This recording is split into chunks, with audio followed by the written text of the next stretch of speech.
Welcome to the main news. We're broadcasting live from Montrose Studios in Bulawayo. My name is Arthur Sevens, and I'm joined on the sign language desk by Susan Masona. These are the stories making your headlines. Westminster Africa Business Group expresses keen interest to invest in Zimbabwe. In other news, Triple C's Job Sikala and Godfrey Sithole found guilty of inciting public violence in Nyatsime in 2022.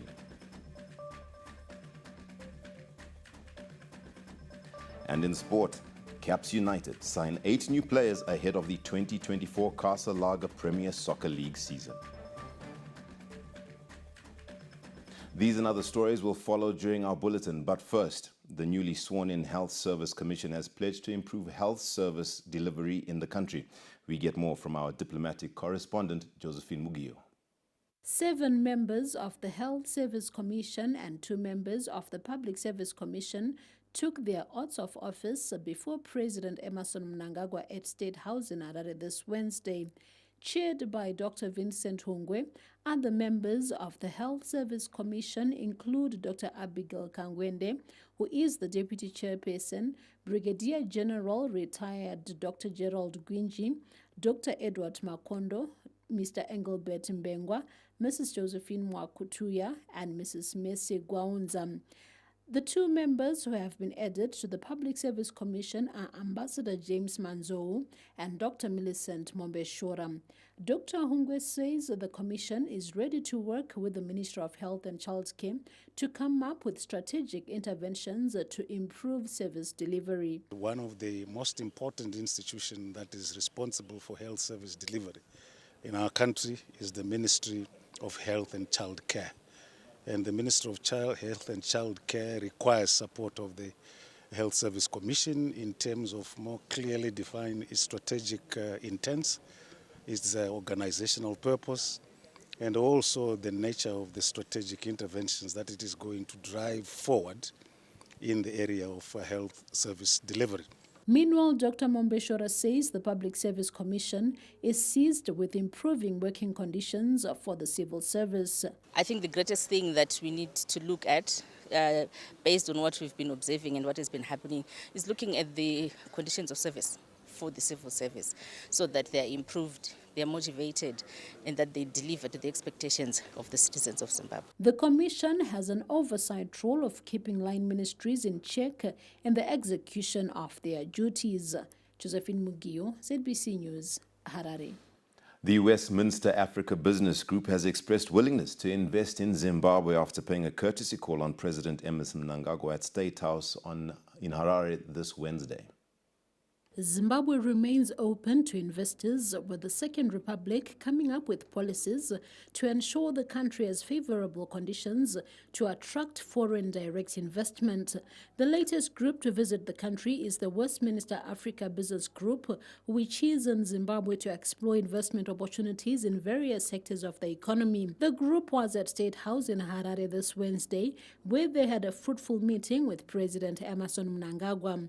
Westminster Africa Business Group Chairperson Mr. Lawrence Robertson said they are keen to improve relations between London and Harare through investing in Zimbabwe. We're here to pay a courtesy call on the President and a number of other ministers while we're in Zimbabwe, with a view to looking to how we can increase trade and cooperation and friendship between our 2 countries. And it's been a very short visit, but a very, very good visit. We've been welcomed very warmly. Mr. Robertson, who is also a member of Parliament for Tewkesbury, said the withdrawal of the UK from the European Union through Brexit has also necessitated the need to look for trade elsewhere. The United Kingdom's always been a world trading nation, but since Brexit, since we left the European Union, I think there's been a greater emphasis on the need to look across the world and increase our share of the trade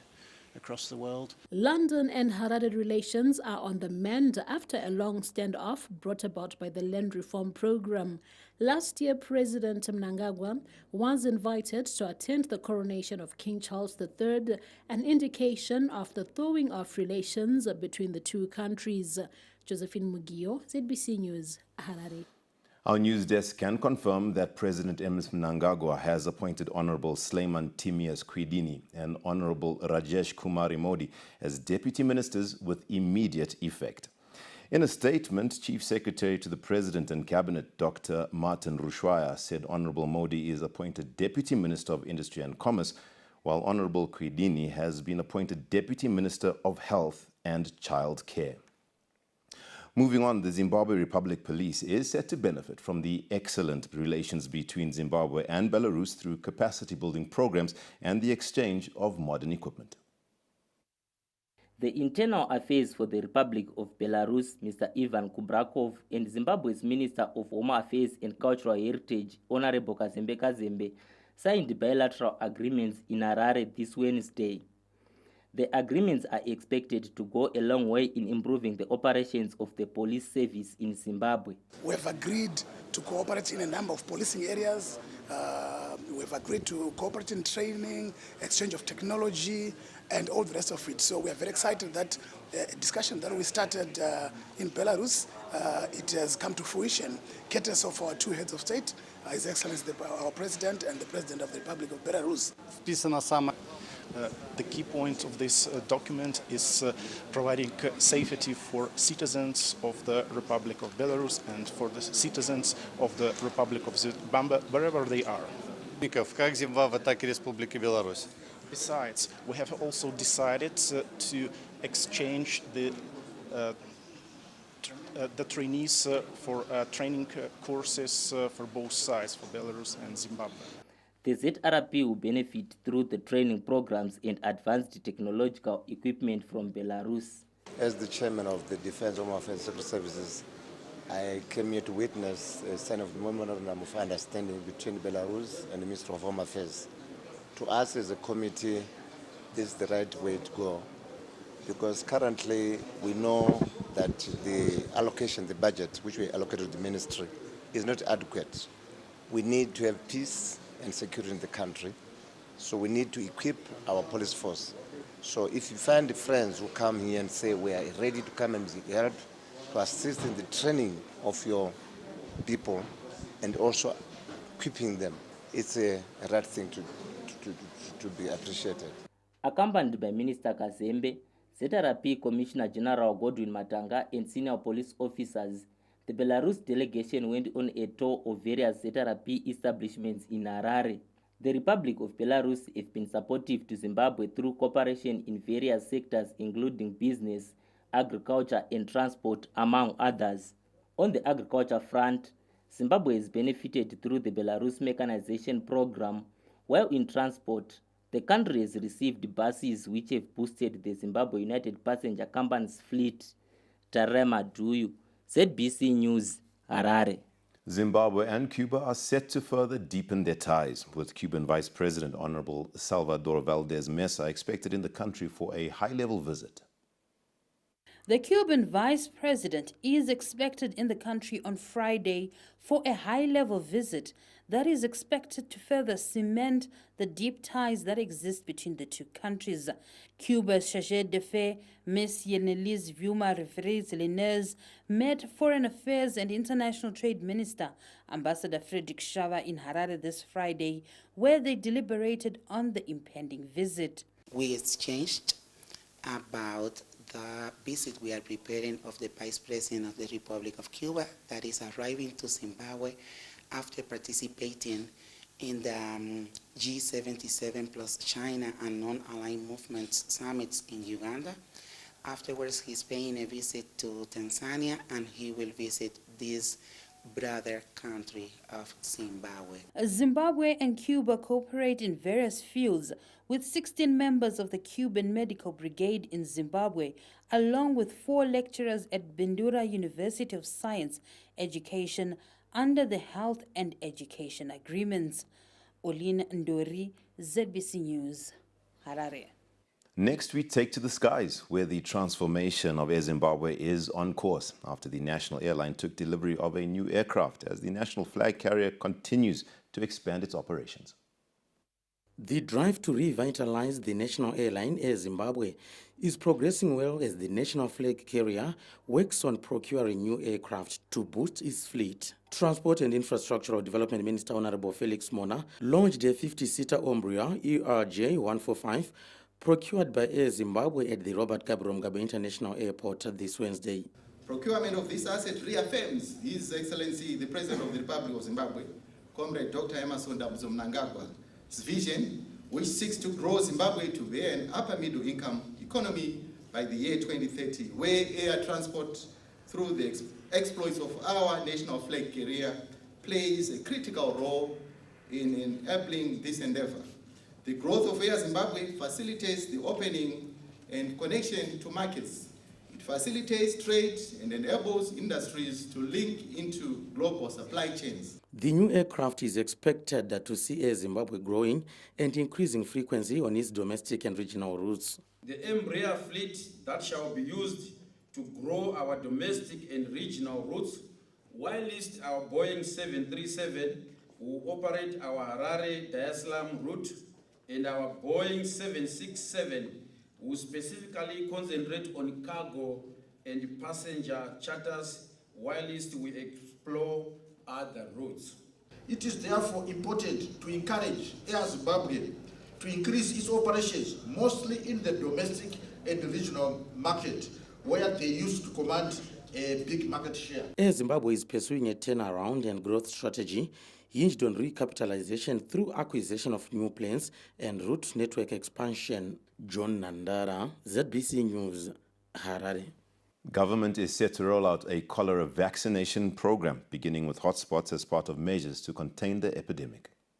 Government ministries held a media briefing in Harare this Wednesday on the prevailing situation with regards to the cholera outbreak and provision of water in Harare. In light of the cholera situation, Health and Child Care Minister Dr. Douglas Mombeshwara revealed that a cholera vaccination program will be rolled out on the 29th of this month, beginning with hotspots. Our ministry has successfully applied for the allocation of oral cholera vaccine from International Coordinating Group on Vaccine Provision.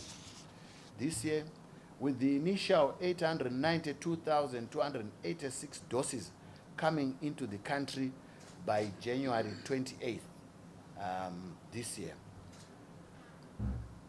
The vaccination campaign is expected to start from the 29th of January in phased approach to the hotspots.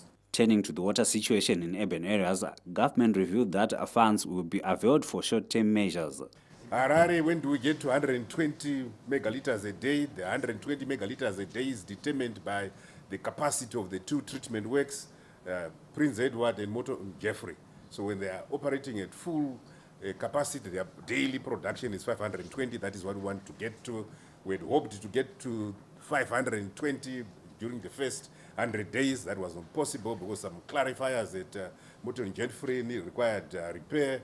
And I think the first lot has been done, and we're going to see an additional 75 megalitres a day. Government is keen on placing stopgap measures to rescue the situation arising from failures by local authorities. To cholera issues, also related to the interventions that the central government has been in a position to implement since we have been having a lot of challenges from the city councils and in particular Harare Metropolitan Province, which has a lot of deficiencies in terms of ensuring that we have a safe, clean environment.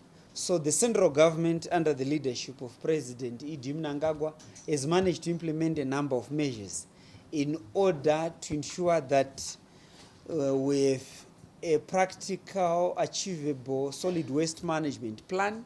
Since the first suspected cholera case was reported in February last year, over 20,000 cumulative suspected cases have been recorded, with government establishing around 153 treatment centers. Wellington Makonese, ZBC News, Harare.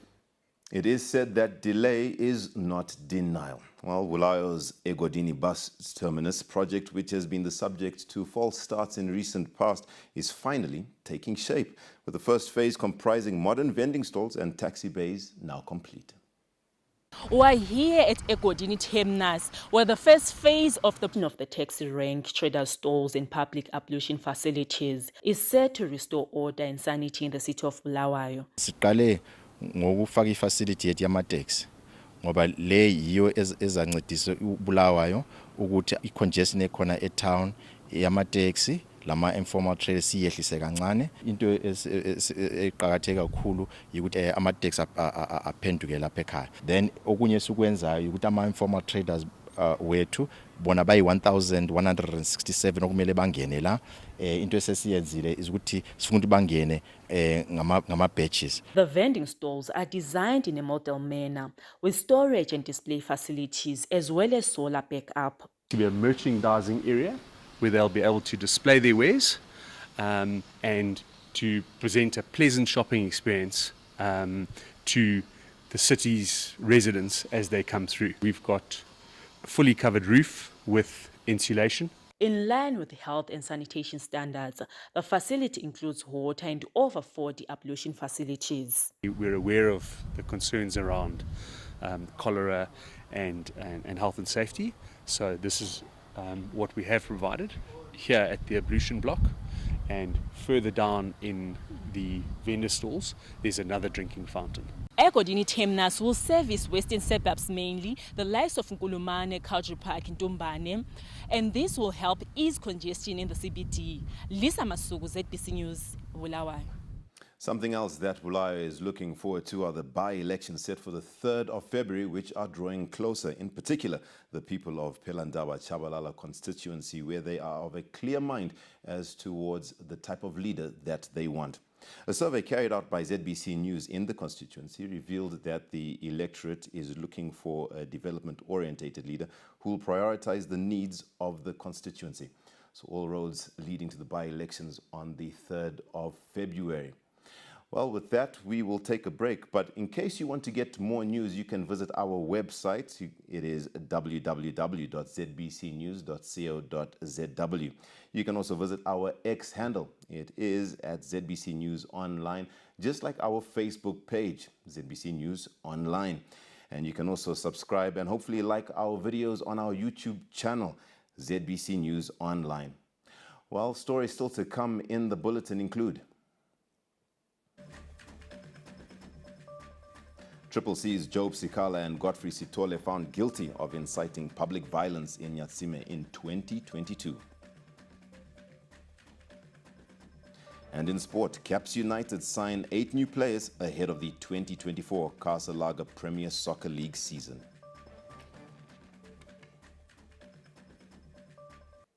We take a break. Do stay with us.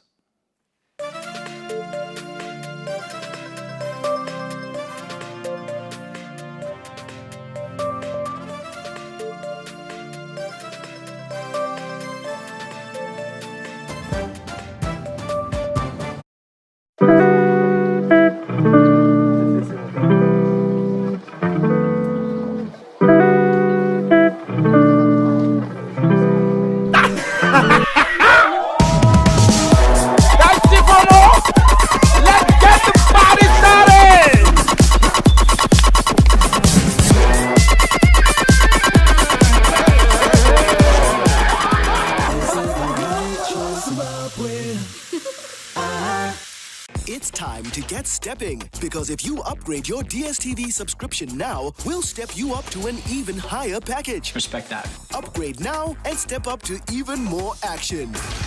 Step up to more football. Step up to more local drama. Step up to more fun and get more than you pay for. Upgrade now and get boosted to the next package at no extra cost. And upgrade to step up and get boosted.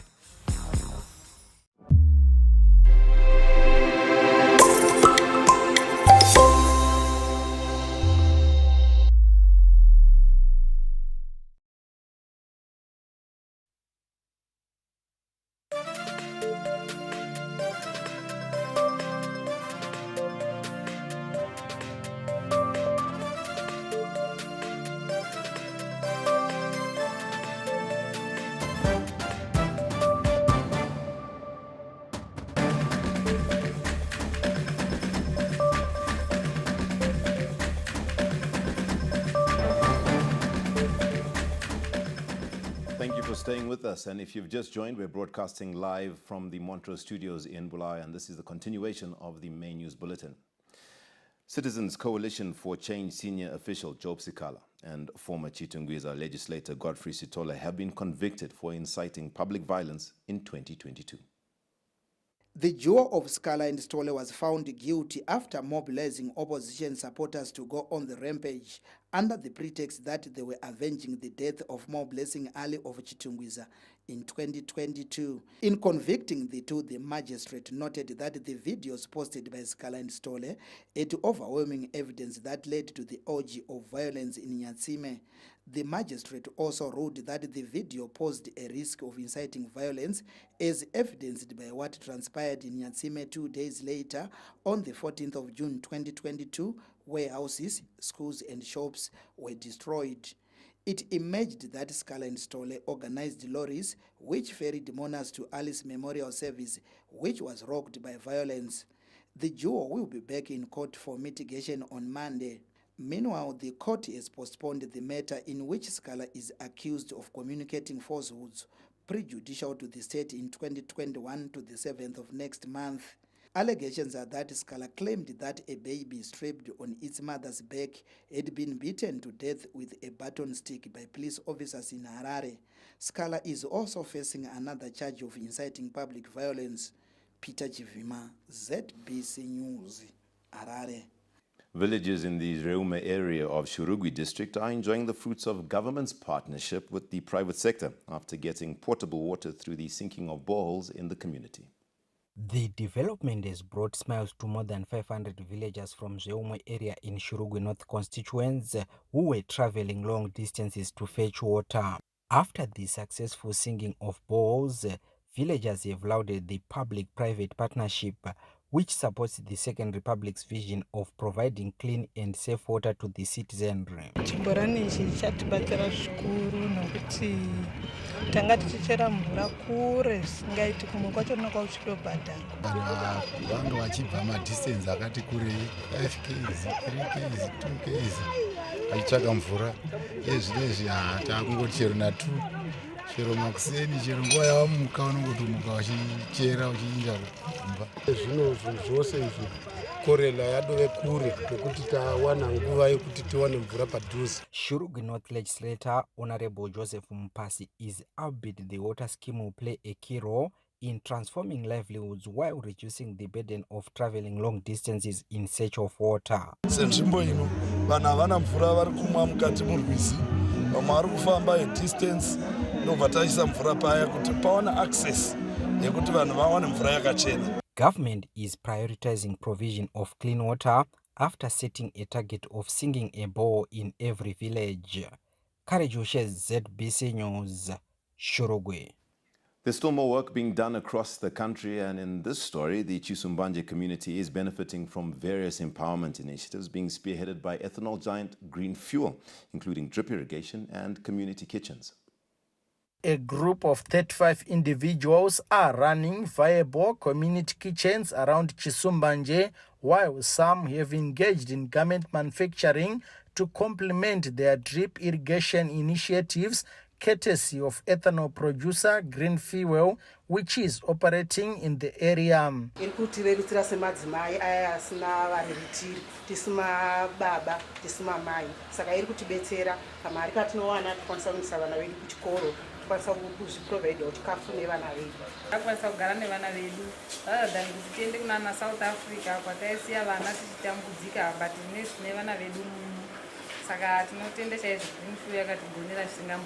Manicaland Minister of State for Provincial Affairs and Devolution, Advocate Mishek Mugadza, who told the Green Fuel ethanol plant this Tuesday, commended the company for empowering its host community. We have gone around, we've been seeing my program, we've seen my program, my projects. Avari kuita nevanhu anosanganisira kusona, anosanganisira kurima pano patiri and others.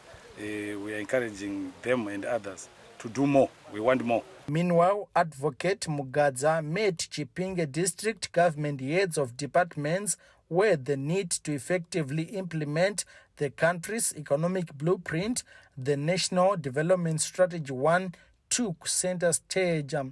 Tamuka Charakupa, ZBC News, Chipinge. Why is the government of Zimbabwe energized about the energy sector? We'll find out immediately after this break.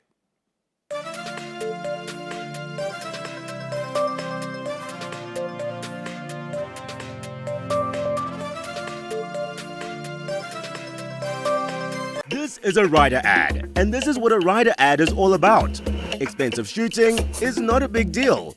Celebrity explaining the rider app and how to set your price for the ride. Thanks, but no. The only thing that matters is low price rides. Get one with Rider. It's time to get stepping, because if you upgrade your DSTV subscription now, we'll step you up to an even higher package. Respect that. Upgrade now, get more than you pay for. Upgrade now and get boosted to the next package at no extra cost. And upgrade to step up and get boosted. Notice is hereby given that the government of Botswana, through independent at the voter registration, is open to all citizens of Botswana in possession of a valid national identity card and who have attained the age of 18 years during the time of registration. I encourage you to come and register for 2024 general elections. The registration station is at Botswana Embassy in Harare and in Bulawayo at Rainbow Towers. I encourage all Botswana who are coming to register to bring their valid Omang. That is the document that you are going to be registering with. Our embassy, which is the registration station and which is going to be the polling station for the elections, is in Harare at 22 Phillips Avenue, Belgravia. And in Bulawayo, as I have said, our registration station, which is going to be the polling station 2, is in Rainbow Hotel in the CBD in Bulawayo. Botswana, let us come and register so that we can be able to vote. Those who do not have valid Omang, I encourage you to get in touch with our embassy in Harare so that we can be able to assist you to renew your identity card. I thank you.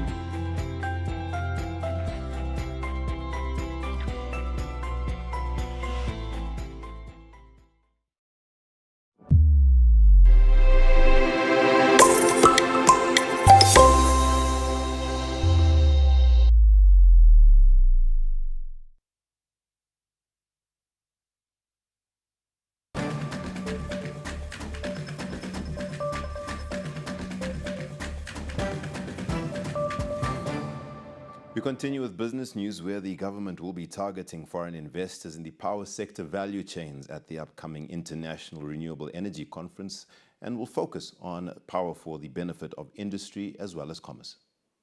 Zimbabwe's preparations for the International Renewable Energy Conference set for Victoria Falls next month took a center stage during a multi-stakeholder consultative workshop on renewable energy in Harare this Wednesday. Players in the renewable energy sector expect the platform to create opportunities to boost foreign direct investment inflows. Zimbabwe has got great potential. It's got great policies, except for some consequences that have affected the IPP sector. If we correct those, we can attract immense investment into the sector. It is important to bring in both, especially from outside of the country, but also the local investors into the picture, because there is a lot to be done to achieve a renewable-based energy transition in the country. The International Renewable Energy Conference is a very good platform where key industry players and all sector players involved in the development of renewable energy in the country are going to meet. Acting Minister of Energy and Power Development, Dr. Jennifer Muswere, outlined the government's vision in the energy sector. We've invested a lot in terms of hydro power generation at Kariba, and also licensed a number of mini hydro power stations across the country. So in total, we've managed to register plus 120 new organizations, primarily the independent power producers, ZESA is undergoing a reorganization and organization development programs in order to ensure that as part of the ecosystem, which is going to support revenue generation, which is also going to support the sustainability of independent power producers, it becomes a success story. Under the National Development Strategy 1 aspirations, renewable energy projects have been identified as vital in achieving yearly growth targets of over 5%. Stanley James, ZBC News, Harare. What do Caps United have up their sleeve? And who has qualified in the Africa Cup of Nations so far? Up next, we have sport immediately after this break.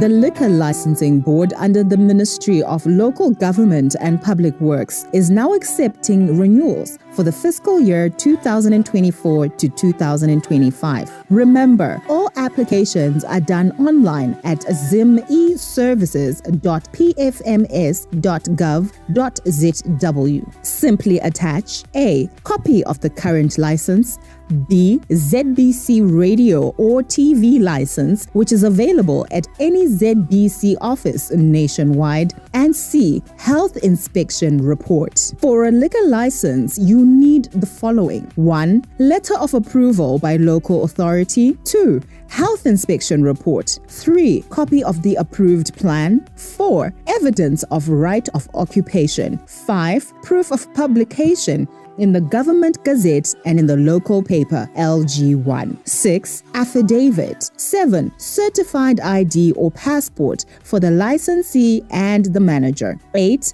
Company resolution and CR14 form. 9. Police clearance for the licensee and the manager. For more information, contact 0242 704 571. Renew your liquor license and watch your business grow.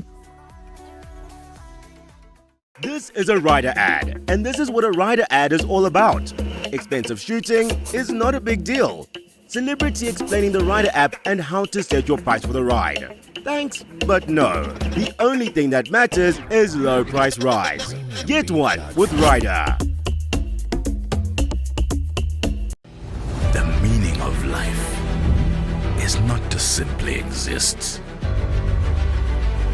but to move ahead. To rise up and achieve. To conquer. Introducing Kung Fu Energy Drink, your push for the next conquests. Kung Fu Energy Drink, master the power.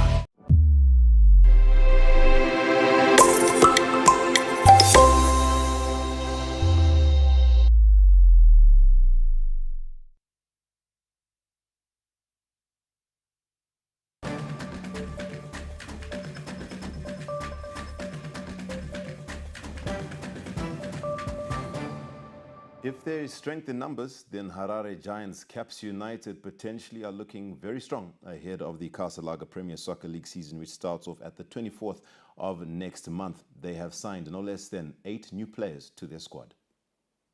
The Harare Giants had a dismal 2023 season where they won just 11 league matches and lost 10 with 13 draws. They eventually finished a distant 8th, 20 points behind the champions Angezi Platinum Stars. Caps United have, however, moved in swiftly to refresh their squad after announcing 8 new players on their social media platform. As expected, coach Aloy Tembo has gone for experience in 35-year-old former Highlanders and some utility player Bruce Kangwa. 33-year-old former Dynamo Manika Diamonds midfielder Ralph Kondera has also joined the Green Machine alongside 38-year-old striker Lot Chuungwa, who had an impressive second half of the season with relegated Black Rhinos. Makepekepe have also robbed in a former Nikrat goalkeeper Tafazgo Javango, a 28-year-old defensive midfielder, Wayne Makua, was on loan at Triangle from Gezi Platinum Stars, and Munyarazi Chirwa, who turned out for Shisham last year. The club have also invested in youth after signing 20-year-old forward Junior Bunjira, son to club legend Alice Bunjira, as well as another youngster, Simbarashe Gunda. On the other end, Cape United lost one of their best players, Joseph Tulani, who's now with Chikenine, while they've also released utility players Kevin Madzongo and Ben Musaka, as well as midfielders Joe Ngodzo and Adrian Silla, together with goalkeeper Bekimpilo Ncube. Lawrence Trusida, ZBC News, Harare. We turn our attention to the Africa Cup of Nations being held in Cote d'Ivoire, and in games played earlier today, there are 2 more teams that are through to the next phase, the knockout phase. In Group E, Namibia were held by Mali in a 0-0 draw, but it means that Mali qualify. And in the other match, South Africa and Tunisia played out to a 0-0 draw as well. No goals in any of the matches, but South Africa qualified in their match against Tunisia. So Mali and South Africa are going through. Finally, in Group F, matches still to come at 10 p.m. Soccer fans will be pleased to know that ZBC will be broadcasting AFCON action throughout the course of AFCON. And at 10 o'clock tonight, it will be Tanzania versus the Democratic Republic of Congo and Zambia versus Morocco. Who will go through? Well, you've got to watch the matches to find out. Thank you so much for staying with us during the main news bulletin. Let's remind you of the stories that made your headlines today.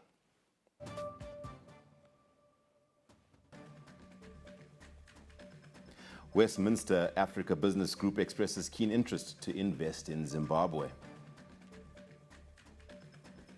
In other news, Triple C's Job Sikala and Godfrey Sithole found guilty of inciting public violence in Nyatsime in 2022.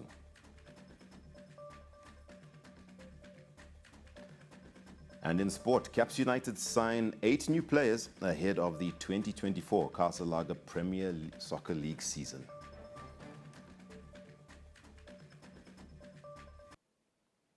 It's been a pleasure being with you. My name is Arthur Sevens. A big thank you to Susan Masona, who's been on the sign language desk. That's all we have for you. But we'll catch you tomorrow, same place, same time.